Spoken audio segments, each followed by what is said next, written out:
சாதம் மீதி ஆயிடுச்சா, கவலை விடுங்க. மீதியான சாதத்தை வச்சு பொங்கல் எப்படி பண்ணலான்னு பார்க்கலாமா? பண்றதுக்கு தேவையான இன்கிரீடியன்ஸ் எல்லாம் எடுத்து வச்சுக்கோங்க.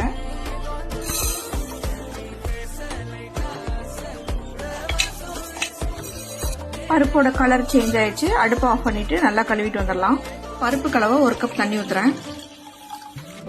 நம்ம கிட்ட இருக்க சாதத்தை போட்டுடலாம். சாதம் ஏற்கனவே வெந்ததுனால நம்ம 1 கப் தண்ணி ஊத்துறோம். கொஞ்சமா கருவேப்பிலை,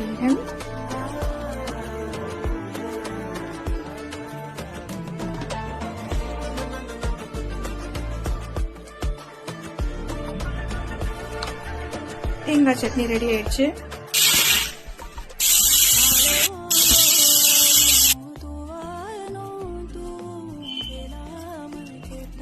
இப்ப பொங்கலை தாளிக்கணும்.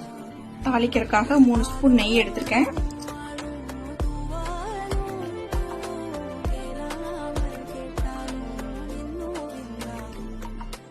இந்த தாளிச்சதை எடுத்து பொங்கல்ல போட்டுருணும். சுவையான பொங்கல் ரெடி ஆயிடுச்சு. சாதம் மீதி ஆயிடுச்சுன்னு கவலைப்படுறவங்களுக்கு ஷேர் பண்ணுங்க. இதே மாதிரி பொங்கல் பண்ணி சாப்பிடுங்க.